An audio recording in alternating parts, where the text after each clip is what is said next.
Good morning बच्चों, कैसे हैं आप लोग। उम्मीद है बिल्कुल अच्छे होंगे और आपकी पढ़ाई भी अच्छे से हो ही रही होगी। बच्चों, मैं हूं अमित तिवारी और आप देख रहे हैं अपना YouTube channel focus on physics. तो बच्चों, आज का जो हमारा क्लास है वो क्लास 11th के लिए इंपॉर्टेंट है और हमारा क्लास आज चैप्टर 7 से रिलेटेड है, जिसका नाम है ग्रेविटेशन।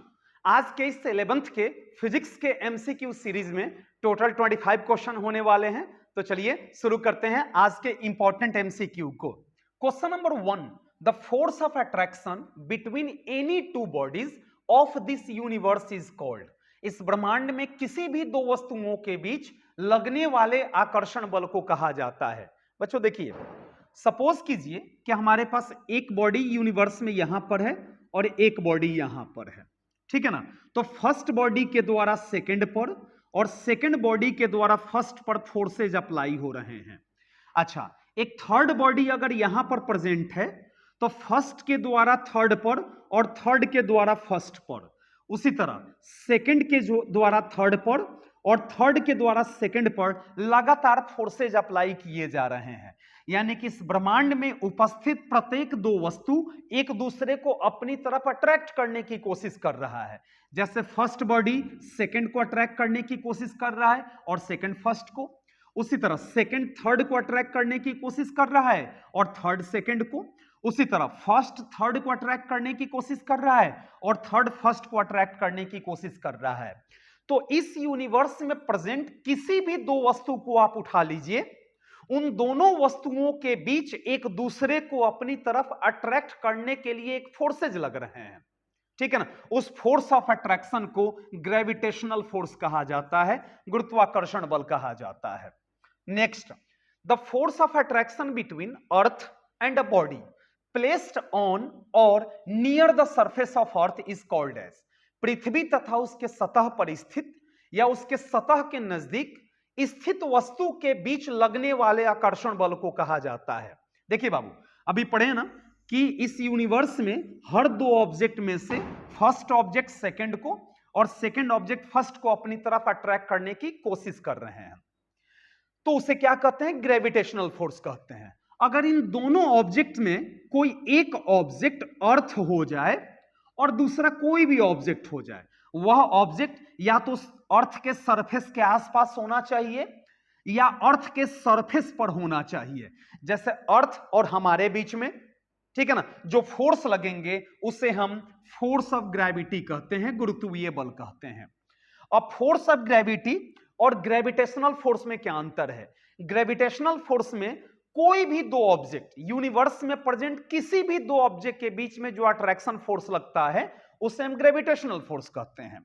लेकिन फोर्स ऑफ ग्रेविटी के लिए अर्थ और एक अदर ऑब्जेक्ट, और जो अदर ऑब्जेक्ट है वो या तो अर्थ के सरफेस पे होना चाहिए या अर्थ के सरफेस के आसपास होना चाहिए, तो उसे हम फोर्स ऑफ ग्रेविटी कहते हैं। यानी कि फोर्स ऑफ ग्रेविटी के लिए अर्थ और कोई एक ऑब्जेक्ट प्रेजेंट होना चाहिए, जबकि ग्रेविटेशनल फोर्स के लिए कोई भी दो ऑब्जेक्ट होना चाहिए, ठीक है ना। किसी भी टाइप का दो ऑब्जेक्ट अगर है तो उसके बीच में ग्रेविटेशनल फोर्स और अर्थ के सरफेस पर या उसके आसपास कोई वस्तु प्रेजेंट है, उसके बीच में जो फोर्स ऑफ अट्रैक्शन लग रहा है उसे फोर्स ऑफ ग्रेविटी कहते हैं। Next question, question number 3, the value of gravitational constant is. गुरुत्वाकर्षण नियतांक का मान होता है। देखिए बाबू, सबसे पहले पढ़ लें, सबसे पहले कि ग्रेविटेशनल कांस्टेंट क्या होता है। सपोज कीजिए एक बॉडी है, बॉडी ए, और इसका मास m1 है। दूसरा बॉडी बी है और इसका मास m2 है, और दोनों के बीच की दूरी सेंटर टू सेंटर कितनी है? r है। तो लॉ ऑफ ग्रेविटेशन कहता है कि उन दोनों के बीच जो ग्रेविटेशनल फोर्स लग रहा है, ए के द्वारा बी पर और बी के द्वारा ए पर, उन दोनों ऑब्जेक्ट के मास के प्रोडक्ट के डायरेक्टली प्रोपोर्शनल होते हैं। यानी कि ऑब्जेक्ट ए के मास को अगर बढ़ा दिया जाए या ऑब्जेक्ट बी के मास को बढ़ा दिया जाए तो उन दोनों के बीच का ग्रेविटेशनल फोर्स भी बढ़ जाता है। लेकिन अगर उन दोनों के बीच के डिस्टेंस को घटा दिया जाए या बढ़ा दिया जाए तो ग्रेविटेशनल फोर्स पर अंतर होने लग जाता है। कैसे? अगर आप डिस्टेंस बढ़ाते हैं तो ग्रेविटेशनल फोर्स कम हो जाएगा, उसको इनवर्सली प्रोपोर्शनल कहते हैं, यानी कि एक के बढ़ने से दूसरा घट जाना। जैसे कि दोनों के बीच की दूरी को अगर बढ़ा दें तो ग्रेविटेशनल फोर्स घट रहा है, और दोनों के बीच की दूरी को घटा दें तो ग्रेविटेशनल फोर्स क्या हो जाएगा, बढ़ने लग जाएगा। इसको इक्वेशन फर्स्ट मान लीजिए और इसको इक्वेशन सेकंड मान लीजिए। फर्स्ट और सेकंड को अगर सॉल्व करें तो लिख सकते हैं इसको m1 m2 और इनटू 1/r²। इसे ऐसे भी लिख सकते हैं m1 m2 और बाई कितना r²। आपको पता है कि जब प्रोपोर्शनल का चिन्ह हटाया जाता है तो इक्वल टू का चिन्ह आता है और साथ में कांस्टेंट टर्म आता है जिसे यहां पर g से डिनोट किया जाएगा। तो g m1 m2 और बाई कितना हो गया r²। इसी g को ग्रेविटेशनल कांस्टेंट कहा जाता है और इसके दो वैल्यू होते हैं। देखिए, एक होता है एसआई यूनिट में, इसके एसआई यूनिट में g का वैल्यू होता है 6.67 इंटू 10⁻⁻11 न्यूटन मीटर स्क्वायर पर केजी स्क्वायर। लेकिन सीजीएस में थोड़ा सा चेंज रहता है। कैसे, देखिए, g का वैल्यू कितना है बुआ, 6.67 इंटू 10⁻⁻11 न्यूटन मीटर स्क्वायर और पर केजी स्क्वायर। अब इसको रहने देते हैं 6.67 10⁻⁻11। अब आपको न्यूटन को किस में बदलना है, डाइन में बदलना है। तो 1 न्यूटन इज इक्वल टू होता है 10⁵ डाइन। तो लिख सकते हैं 10⁵ डाइन। अब मीटर को सेंटीमीटर में बदलना है तो 1 मीटर बराबर होता है 10⁻² सेंटीमीटर। यहां स्क्वायर है तो यहां पर भी आप स्क्वायर कर दें तो 2 जा कितना हो जाएगा 4, तो 10⁴ सेंटीमीटर स्क्वायर। और नीचे बाई है, केजी स्क्वायर है तो केजी को ग्राम में। आपको पता है कि 1 केजी इज इक्वल टू 10⁻³ ग्राम होता है, यानी कि 1000 ग्राम होता है। यहां स्क्वायर है ना, तो इसमें भी क्या करेंगे, दोनों तरफ स्क्वायर कर देंगे तो 3 2 जा 6, 10⁶ ग्राम स्क्वायर हो गया। अब सॉल्व करते हैं। 6.67 10⁻⁻11 10⁵ और 10⁴ 10⁹ और 6 को ऊपर ले जाइए तो 10⁻⁻6 हो गया। बच गया क्या, डाइन सेंटीमीटर स्क्वायर और नीचे बच गया ग्राम स्क्वायर। यानी कि 6.67 इंटू 963 3 और 11 8 हो जाएगा, -8 डाइन सेंटीमीटर स्क्वायर पर ग्राम स्क्वायर। यह सीजीएस के रूप में आ गया, यानी कि हमारा ऑप्शन नंबर बी भी सही है। ठीक है ना। ओवरऑल कौन सा ऑप्शन सही है, ऑप्शन ए भी सही है, बी भी सही है, यानी कि हमारा ऑप्शन सी सही होगा। ओवरऑल ऑप्शन कौन सा सही होगा, सी सही होगा। ठीक है, देखें ना, दो वैल्यू आया है, एक एसआई यूनिट में आया है और एक सीजीएस में आया है। तो सीजीएस में 10⁻⁻8 और एसआई में 10⁻⁻11 होता है। So next question number 4, value of acceleration due to gravity of earth is, पृथ्वी के गुरुत्वीय त्वरण का मान होता है।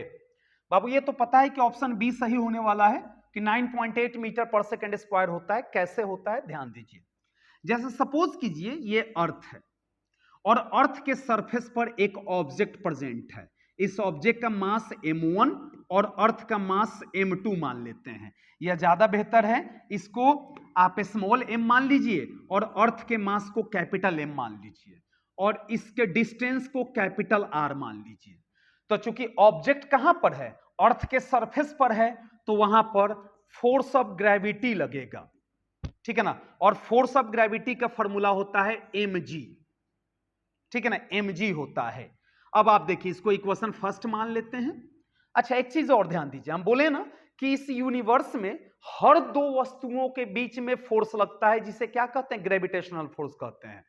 तो इस दोनों के बीच में ग्रेविटी तो लग ही रहा है, साथ साथ अर्थ और ऑब्जेक्ट, दो ऑब्जेक्ट हो गया ना, अर्थ को ऑब्जेक्ट मान लीजिए और इसको ऑब्जेक्ट तो है ही, तो दो ऑब्जेक्ट के बीच में क्या लगता है, ग्रेविटेशनल फोर्स लगता है। तो यहां पर ग्रेविटेशनल फोर्स भी लगेगा और उस ग्रेविटेशनल फोर्स को कहेंगे Gm1 m2 और बाई कितना r²। चूंकि दोनों फोर्स के लिए ऑब्जेक्ट का मास, दोनों ऑब्जेक्ट का मास और दोनों ऑब्जेक्ट के बीच की दूरी क्या है, सेम है, तो दोनों फोर्स एक दूसरे के बराबर हो जाएंगे। तो वैल्यू पुट कीजिए, Fg का वैल्यू कितना है mg और इसका वैल्यू हो गया Gm1। m1 का मतलब अर्थ, तो कैपिटल M, और m2 का मतलब सेकेंड ऑब्जेक्ट स्मॉल m, और बाई कितना r स्क्वायर, स्मॉल m से स्मॉल m कैंसिल, तो स्मॉल g का वैल्यू हो गया gm बाई r स्क्वायर। ये ग्रेविटी निकालने का फॉर्मूला हो गया, और इसी को कहा जाता है acceleration due to gravity, acceleration due to gravity इसको कहा जाता है। हिंदी में इसको गुरुत्वीय त्वरण कहा जाता है। अब थोड़ा इसका वैल्यू निकाल के देखते हैं।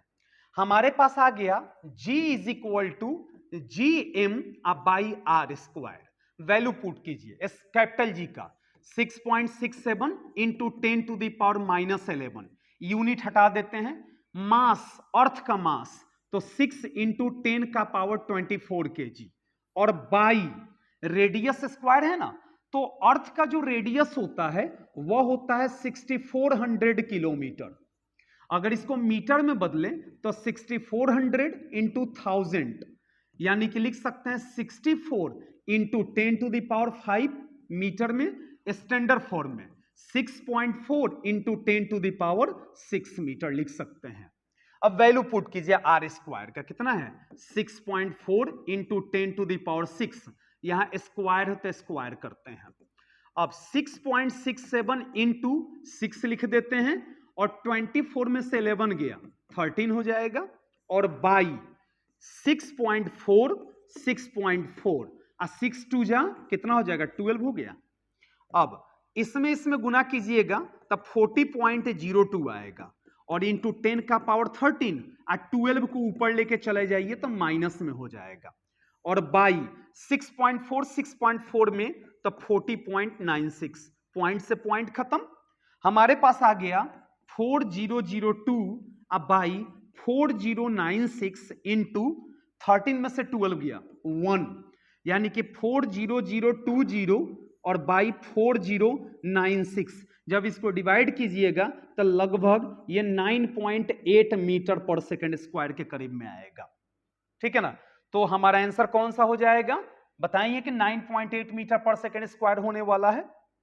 चलिए next question number 5, weight of a body is, यानी कि वस्तु का भार होता है। देखिए बाबू, ये अर्थ मान लीजिए, अर्थ का ये सेंटर है। ऑब्जेक्ट जब ऊपर जाने लग जाए या ऑब्जेक्ट सरफेस पे रहे कहीं पर भी, तो अर्थ के सेंटर के द्वारा इसे अंदर की तरफ पुल करने की कोशिश की जाती है, और इसी ग्रेविटेशनल पुल को फोर्स ऑफ ग्रेविटी कहो या फिर वेट कहो।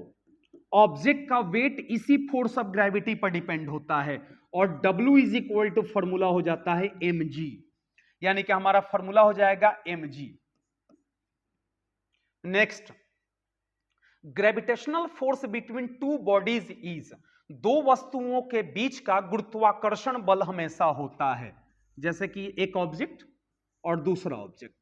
तो सबसे पहले फर्स्ट वाला ऑब्जेक्ट सेकंड को अपनी तरफ अट्रैक्ट करेगा, उसी तरह सेकंड वाला ऑब्जेक्ट फर्स्ट को भी अपनी तरफ क्या करेगा अट्रैक्ट करेगा।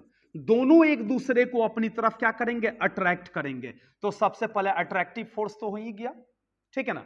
अच्छा, दूसरा इसका जो फोर्स लगता है सेंटर टू सेंटर लगता है। अगर आप सोचे कि सरफेस से सरफेस लग रहा है तो यह गलत है, फोर्स लगता है सेंटर टू सेंटर, यानी कि सेंट्रल फोर्स होते हैं, ठीक है ना। ये रिपल्सिव फोर्स नहीं हो सकते हैं, यानी कि प्रतिकर्षण बल नहीं होते हैं। ये कभी भी रिपेल नहीं करता, हमेशा अट्रैक्ट करने की कोशिश करते हैं, यानी कि हमारा ओवरऑल ऑप्शन नंबर डी सही हो जाएगा, ऑप्शन नंबर डी सही होगा। Next question, question number 7, the law of gravitation is true for, गुरुत्वाकर्षण का नियम सत्य होता है। बाबू, इस यूनिवर्स में जितनी चीजें हैं, चाहे वो स्फेरिकल हो, रेक्टेंगुलर हो, स्क्वायरल हो, सर्कुलर हो, किसी भी टाइप का शेप हो, उसका हर दो वस्तुओं के बीच में ग्रेविटेशनल फोर्स लगता है, यानी कि ग्रेविटेशनल फोर्स इज ट्रू, या ऐसे कहो the law of gravitation is true for any type of body, ठीक है ना। लेकिन याद रखिएगा ये फोर्स हमेशा दो वस्तुओं के बीच में एक दूसरे को अपनी तरफ अट्रैक्ट करने के लिए लगते हैं, और फोर्स जो लगते हैं वो सेंटर टू सेंटर लगते हैं, यानी कि रेक्टेंगुलर के लिए भी सही है, स्फेरिकल के लिए भी सही है, और पॉइंट मास के लिए भी सही है, यानी कि ओवरऑल हमारा ऑप्शन नंबर डी सही हो जाएगा। Next question number 8, the value of G was given by, G का मान दिया गया था, ठीक है ना। तो देखिए बाबू, कैपिटल जी का वैल्यू, ठीक है ना, 1798 में कैवेंडिश के द्वारा दिया गया था। हेनरी कैवेंडिश नाम था इनका, ठीक है ना। इन्होंने ही जी का वैल्यू कितना होता है 6.67 इंटू 10⁻⁻11 न्यूटन मीटर स्क्वायर पर केजी स्क्वायर दिया गया। किसके द्वारा? हेनरी कैवेंडिश के द्वारा, यानी कि हमारा ऑप्शन नंबर सी सही हो जाएगा। Next question, relation between small G and capital G is, G तथा जी के बीच संबंध होता है। बच्चों अभी जस्ट हम पढ़े हैं कि स्मॉल जी यानी कि फोर्स ऑफ ग्रेविटी का फॉर्मूला होता है m इंटू जी, अब वही ग्रेविटेशनल फोर्स का फॉर्मूला होता है जी एम एम अब बाई कितना आर स्क्वायर। अब चूंकि फोर्स ऑफ ग्रेविटी और ग्रेविटेशनल फोर्स तो इक्वल होंगे, यानी कि एफ जी और एफ कैपिटल जी वाला फोर्स दोनों इक्वल होगा, यानी कि लिख सकते हैं m g is equal to G M m अब बाई कितना आर स्क्वायर। स्मॉल आर लिखिए या कैपिटल आर लिखिए, आप एक्स भी लिख सकते हैं, डी भी लिख सकते हैं वहां पर। अब स्मॉल एम से स्मॉल एम कैंसिल, जी बराबर कितना हो जाएगा g M by R square. ये स्मॉल जी निकालने का फॉर्मूला हो गया। सो स्मॉल जी ऐसे कैलकुलेट किया जा सकता है इस फॉर्मूला से। आप देख लें ऑप्शन नंबर बी सही होगा। So next question, question number 10, SI unit of gravitational field intensity is, गुरुत्वीय क्षेत्र की तीव्रता का एसआई मात्रक होता है। तो सबसे पहले समझना जरूरी है कि ग्रेविटेशनल फील्ड इंटेंसिटी क्या होता है, गुरुत्वीय क्षेत्र की तीव्रता क्या होता है। सपोज कीजिए कि ये आपका घर है, मान लीजिए ये घर का बाउंड्री है, चारों तरफ से ये घर का बाउंड्री है, ये आपका घर है, ठीक है। एक आदमी कहीं से आ रहा है, ठीक है ना, आपके घर की तरफ बढ़ रहा है। जब तक वो यहां पर रहेगा आपके द्वारा कोई रिस्पॉन्ड नहीं किया जाएगा, लेकिन जैसे ही यह आपके बाउंड्री पे आएगा और बाउंड्री से अंदर आने की कोशिश करेगा, अगर आपके जान पहचान का हुआ या आपका नेचर हुआ किसी भी ऑब्जेक्ट को अपनी तरफ खींच लेने का, तो आप क्या करेंगे, इसको तुरंत अपनी तरफ खींच लेंगे। लेकिन जब तक यहां पे ऑब्जेक्ट रहा मास m के साथ, तब तक आपने उसे नहीं अट्रैक्ट किया। क्यों? क्योंकि ये वाला आपका एरिया नहीं था। तो आपका फोर्स इसी एरिया में काम कर रहा है ना, तो जिस एरिया में आपके द्वारा फोर्स लगाए जा रहे हो उस एरिया को ग्रेविटेशनल फील्ड कहेंगे हम। और इस एरिया में दूसरे बॉडी के आने पर दूसरा बॉडी जितना फोर्स का अनुभव करेगा उसे ग्रेविटेशनल फील्ड इंटेंसिटी कहेंगे।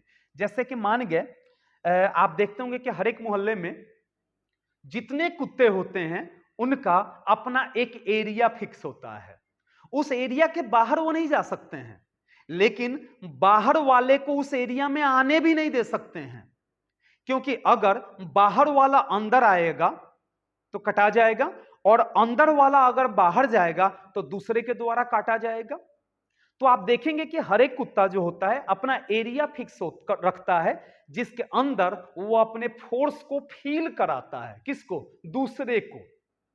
जैसे कि दूसरा कुत्ता आया, उस पर ये भौंकना शुरू किया, ये काटना शुरू किया, ठीक है ना। तो दूसरा जो कुत्ता बाहर से आया था वह फर्स्ट वाले के ग्रेविटेशनल फोर्स यानी कि ताकत को फील करने लग गया।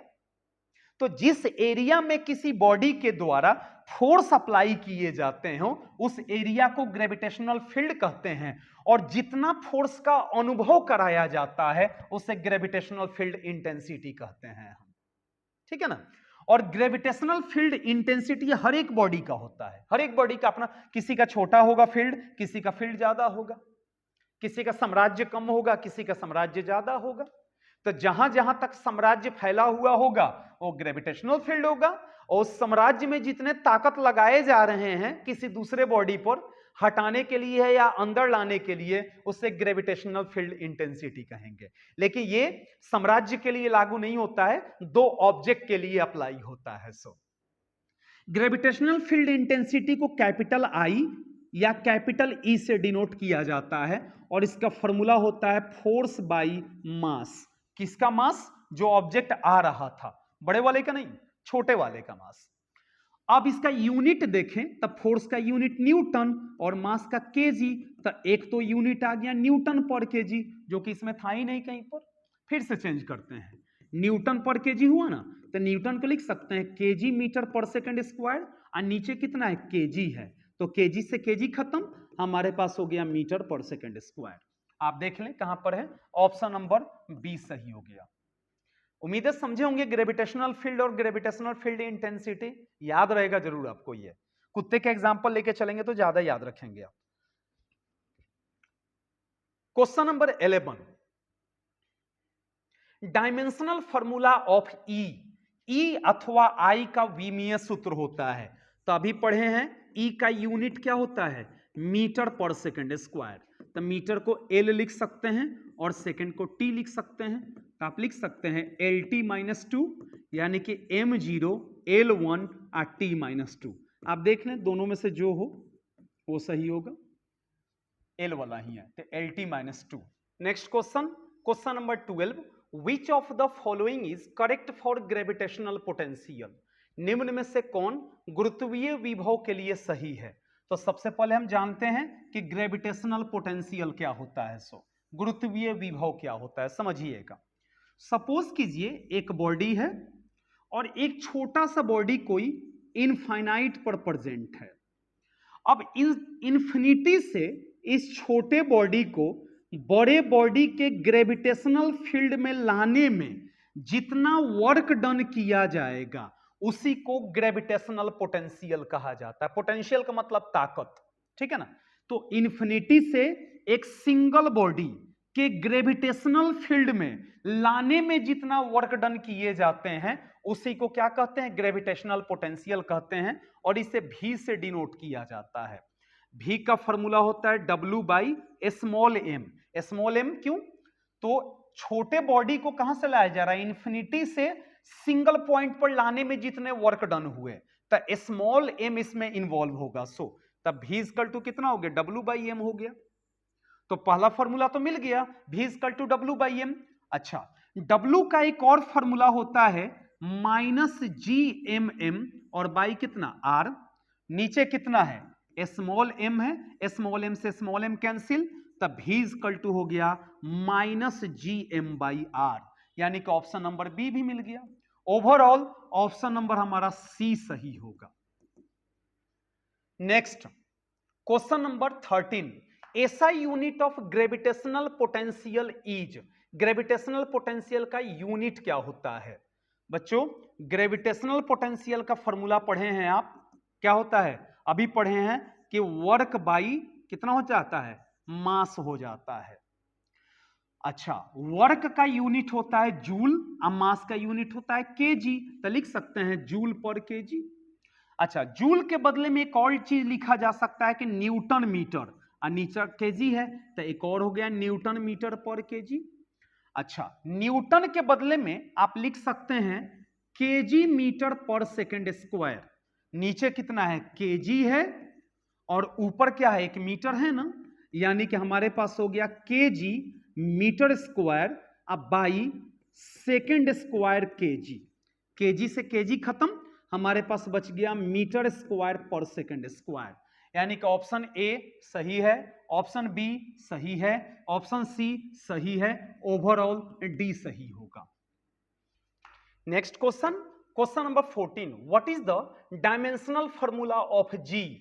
जी के लिए विमीय सूत्र क्या होता है? देखिए बाबू, एफ का फॉर्मूला पढ़े थे, जी m1 m2 और बाई कितना? R square. क्रॉस गुना कीजिए तो हो जाएगा G m1 m2 is equal to F R square. Capital G निकालें तो लिख सकते हैं एफ आर स्क्वायर अब बाई m1 और m2। अब सबका वैल्यू रखिए। फोर्स का न्यूटन, रेडियस यानी कि मीटर, मास 1 केजी और मास 2 केजी। अब न्यूटन के बदले में लिख सकते हैं केजी मीटर पर सेकंड स्क्वायर। नीचे है केजी और 1 केजी और ऊपर है मीटर स्क्वायर। कैंसिल करते हैं, केजी से केजी खत्म, मीटर मीटर, मीटर का पावर 3 अब बाई सेकेंड स्क्वायर केजी। अब डायमेंशन रखिए, मीटर का L, सेकेंड का T और केजी का M, कुछ नहीं है तो 1, सबको ऊपर भेजिए। कितना हो जाएगा L3 T माइनस 2 M का पावर -1। सजा के लिख दीजिए M-1 L3 और T माइनस 2। आप देख लें कहां पर है, M-1 L3 T minus 2, option number C सही है। Next, formula for mass in the form of G R and G. ठीक है ना, द्रव्यमान का सूत्र निकालना है जी आर तथा जी के रूप में। देखिए बाबू, अभी हम पढ़े थे फॉर्मूला, ध्यान दीजिएगा, अभी पढ़े हैं कि फोर्स का फॉर्मूला होता है जी एम एम बाई कितना आर स्क्वायर। फोर्स का लिख सकते हैं फोर्स के बदले में एम जी, यहां पर हो जाएगा जी एम एम बाई कितना आर स्क्वायर। एक एम से एक एम कैंसिल, तो हमारे पास कितना हो गया G is equal to G M by कितना हो गया आर स्क्वायर हो गया। ठीक है ना, तो मास निकालने हैं तो क्रॉस गुना करते हैं, G R square is equal to G M और एम बराबर G R square by capital G. आप देख लें कहां पर है, ठीक है ना, G R square by capital G, G R square by capital G, option number D सही होगा। So G R square by capital G. ठीक है, next, if the gravitational acceleration is G and the radius of earth is are, then value of gravitational potential at the surface of earth. थोड़ा सा back चलते हैं बुआ, पहले question पढ़ लें। अगर गुरुत्वीय त्वरण जी तथा पृथ्वी की त्रिज्या आर हो तो पृथ्वी की सतह पर गुरुत्वीय विभव का मान होगा। थोड़ा बैक चलते हैं, देखते हैं यहां पे, और बैक चलें, यहां पर देखिए फॉर्मूला कितना आया, minus G M by R आया है ना, याद रखिएगा। इसी फॉर्मूला को रखना है हमको, इसमें कितना आया है v बराबर minus G M by R, ये फॉर्मूला आया है। अच्छा, एक और फॉर्मूला पढ़े हैं स्मॉल जी का, यहां पर स्मॉल जी का फॉर्मूला क्या था, G M by R square था। यहां से देखते हैं स्मॉल जी का फॉर्मूला कितना था, G M by R square. Cross अगर गुना करें तो लिख सकते हैं G M is equal to g R square.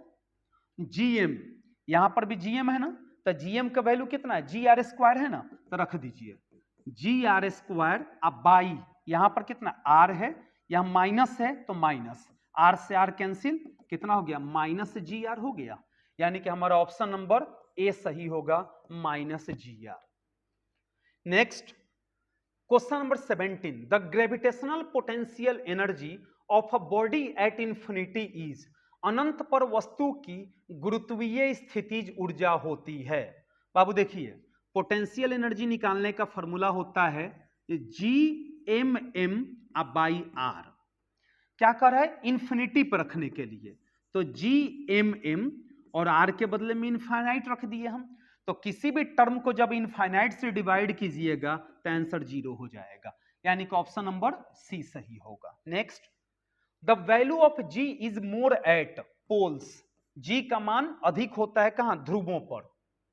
In FPS system the value of G at the surface of earth is, FPS पद्धति में पृथ्वी की सतह पर जी का मान होता है। देखिए बाबू, जी का तो ओरिजिनली वैल्यू एसआई यूनिट में 9.8 मीटर पर सेकेंड स्क्वायर होता है, किसमें, एसआई सिस्टम में। अब इसको एफपीएस में बदलना है, यानी कि फीट में बदलने हैं, तो 9.8, अब मीटर को जब आप फीट में बदलें तो 3.28 से मल्टीप्लाई कर दें, यानी कि ऐसे कह सकते हैं आप कि 1 मीटर इज इक्वल टू होता है 3.28 फीट। जब इसमें मल्टीप्लाई कीजिएगा तो अप्रोक्स 32 फीट आएगा। आप पर कितना हो गया, सेकंड स्क्वायर हो गया, अप्रॉक्स आएगा। तो हमारा ऑप्शन नंबर ए सही होगा, 32 फीट पर second square. Next question, question number 20, the intensity of the gravitational field at the centre of solid sphere is, किसी ठोस गोले के केंद्र पर गुरुत्वीय क्षेत्र की तीव्रता का मान होता है। बच्चों आपके मन में आ रहा होगा इसका आंसर 0 होगा, लेकिन नहीं। सपोज कीजिए एक सॉलिड स्फीयर है, तो सॉलिड स्फीयर के हर एक पॉइंट पर इसका डेंसिटी क्या होगा, सेम होगा ना। आज जब डेंसिटी सेम होगा तो ग्रेविटेशनल फील्ड इंटेंसिटी भी क्या होगा, सेम होगा। और ग्रेविटेशनल फील्ड इंटेंसिटी निकालने का फॉर्मूला क्या होता है, GM बाई कितना होता है, आर स्क्वायर होता है। वहीं अगर ये हॉलो स्फीयर होता, खोखला होता, तो इसके सेंटर पर कितना हो जाता है, 0 हो जाता। लेकिन सॉलिड स्फीयर के लिए सेम एज एक्सटर्नल, बाहर जितना होगा उतना अंदर भी होगा, और हर एक पार्ट पर भी इतना ही फॉर्मूला से हम कैलकुलेट कर पाएंगे। Next, the movement of moon around the earth is due to, पृथ्वी के चारों तरफ चंद्रमा के चक्कर लगाने का कारण क्या है बच्चों, क्लियर, ग्रेविटेशनल फोर्स। अच्छा एक चीज दिमाग में रखना, तो कि ग्रेविटेशनल फोर्स किसके, मून के ग्रेविटेशनल फोर्स की वजह से ही जो पृथ्वी पर पानी मौजूद है, या समुद्र है, या नदियां हैं, समुद्रों वगैरह में टाइड्स क्रिएट होते हैं। जो पानी की लहरें होती हैं ना, वैसा माना जाता है कि मून के ग्रेविटेशनल फोर्स की वजह से होता है। और मून अर्थ के चारों तरफ किसकी वजह से, अर्थ के ग्रेविटेशनल फोर्स की वजह से रोटेट करता है। Next, question number 22, the mass of an object on the earth is 20 kg। मास कितना दिया हुआ है, 20 kg दिया हुआ है। कह its weight on earth is, इसका भार निकालना है।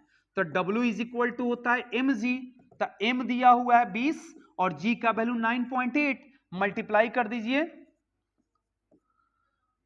0 एक के बाद डेसिमल, यानी कि 196, चूंकि वेट निकाल रहे हैं तो न्यूटन लगा दीजिए, तो हमारा आंसर हो जाएगा 196 newton. Next question, question number 23, the theory of gravity was given by, गुरुत्वीय सिद्धांत दिया गया था।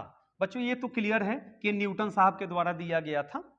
कब दिया गया था, देखिए न्यूटन साहब के द्वारा इसे 1665 टू 1666 के आसपास इसका वैल्यू दिया गया था, और इसके बारे में खोज की गई थी। लेकिन सबसे पहले यह पब्लिश हुआ था 1687 में, एक बुक आई थी द प्रिंसिपिया, और इसी में इसके बारे में बहुत विस्तार से बताया गया था और सारे लोग जान पाए थे। सोचो कितने का अंतर पड़ गया, कितने सालों का अंतर पड़ गया। वैसे इनके बारे में एक कहानी फेमस है, पता नहीं सही था कि गलत था, कि कहीं सेव के पेड़ के नीचे बैठे हुए थे, अचानक सेव गिरा, सेव को उन्होंने देखा और उनके दिमाग में यह बात आई कि आखिर ये सेव नीचे क्यों गिरा, पृथ्वी की तरफ क्यों गिरा, ऊपर क्यों नहीं गया। फिर उसके पर ये रिसर्च शुरू किए। बाद में पता चला कि अर्थ के पास एक स्पेशल फोर्स होता है जिसे फोर्स ऑफ ग्रेविटी कहते हैं, जिसके थ्रू ये किसी भी ऑब्जेक्ट को अपने सेंटर की तरफ अट्रैक्ट करता है। अच्छा, हम और आप अगर उस सेव के पेड़ के नीचे बैठे होते और सेव टूट के गिरता, तो सबसे पहले हम क्या करते, सेव को उठाते, देखते, ठीक है ना, गौर से देखते। अगर वो खराब नहीं होता तो आसपास देख करके हम उसे क्या कर लेते, खा लेते हैं। बस यही अंतर है जो हमको एक नॉर्मल पर्सन बना के छोड़ दिया और उनको एक साइंटिस्ट बना दिया। बस सोच का अंतर है, हमारी सोच और उनकी सोच। कितना अच्छा होता बच्चों कि अगर न्यूटन साहब और बाकी लोगों ने ग्रेविटी के साथ साथ, यानी कि गिरे हुए फलों के साथ साथ गिरे हुए लोगों के नेचर के बारे में अगर थोड़ा सा स्टडी किया होता, तो आज ग्रेविटी के साथ साथ हम ह्यूमैनिटी भी पढ़ते रहते। कितनी अच्छी बात होती ना। आजकल हम और आप सारे लोग अपनी अपनी ह्यूमैनिटी खोते जा रहे हैं।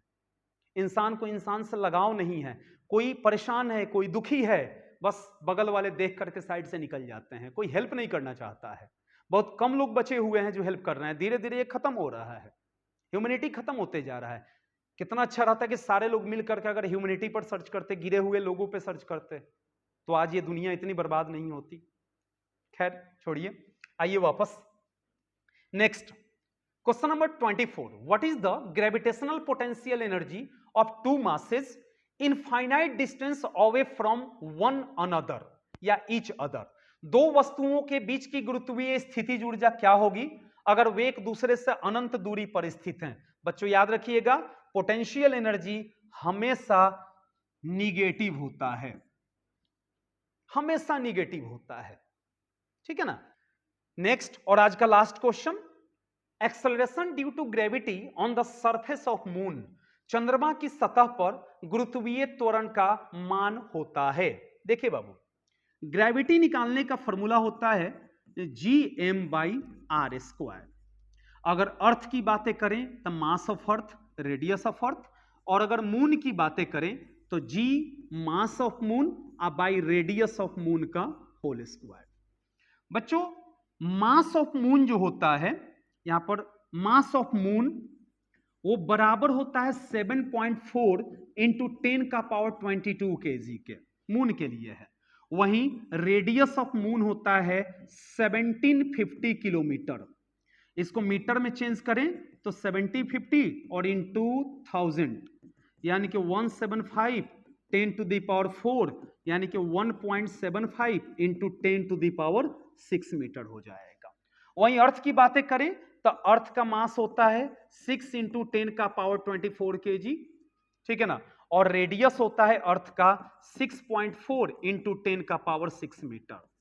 तो बच्चों ये वाला वैल्यू रेडियस और मून वाला वैल्यू जब इसमें रखेंगे आप तो कैलकुलेट करने पर आएगा 1.62 मीटर पर सेकंड स्क्वायर के आसपास आएगा। तो बच्चों ये थे हमारे 25 क्वेश्चन। मिलते हैं इसके सेकंड पार्ट के साथ, तब तक खुश रहिए, सुरक्षित रहिए और सबसे इंपॉर्टेंट पढ़ते रहिए। Thank you so much Babu.